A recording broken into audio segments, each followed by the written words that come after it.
The following is an excerpt from the report Dead Without a Name by France 24's Celine Schmidt and Armel Exposito with Sarah Morris.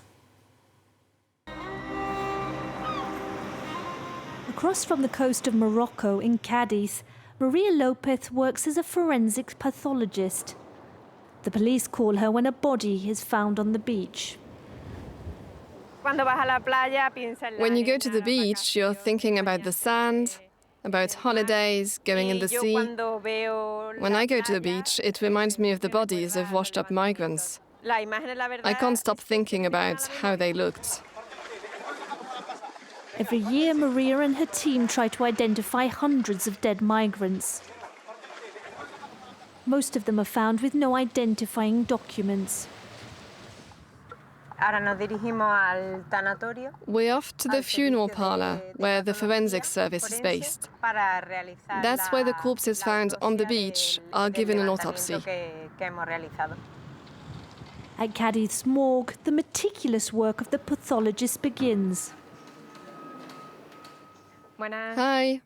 Hi, Maria. How are you? Good. Can you take a look with me at the files of the migrants that capsized? Sure. They're in the archive room. So we've got all the files here of the last few years. The one we're looking for must be there. Oh, it's here, look. In these boxes, there are the cases of more than 300 migrants who've disappeared. All their belongings are kept here. The police told me Moroccan coins aren't proof enough of the origin of the migrants. They might be Moroccan, but they might just have travelled through the country. Yes, the coins aren't really relevant. As you can see here, we've been able to take prints because the body wasn't in the water that long. And in this photo, we can clearly see he was missing certain teeth. Here, for example. That helps us a lot because often the family says he went to the dentist and has missed a molar, a tooth from the top, from the bottom.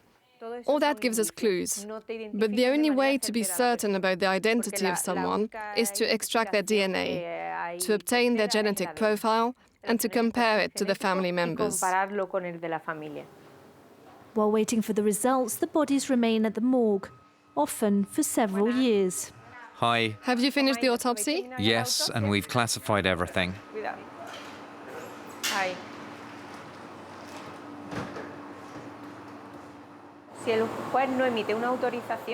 Without an identification approved by the judge, the body can't leave here. If we manage to identify someone, there's no point keeping the body here. It takes up space. In those cases, we request a temporary burial. But the Mediterranean doesn't always return bodies. Every year, thousands of men, women and children die at sea without leaving a trace. In Madrid, the Red Cross has set up a team to try to find them. José Pablo Barraiba is a world specialist in tracking down migrants who've disappeared. I'm from the regional office of the ICRC in Paris, here to help the Spanish Red Cross to offer a new and fresh perspective on old cases of disappeared migrants.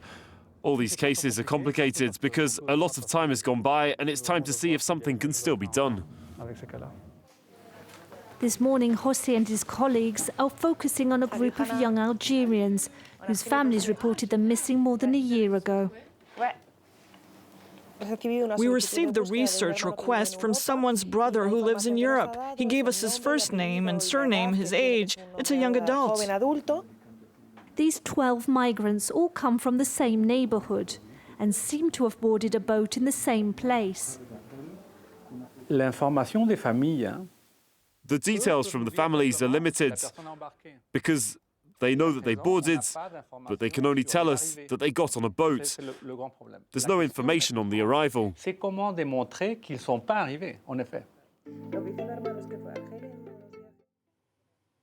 That was an excerpt from this week's Reporters Show. The full version will be broadcast this Saturday and made available on our website.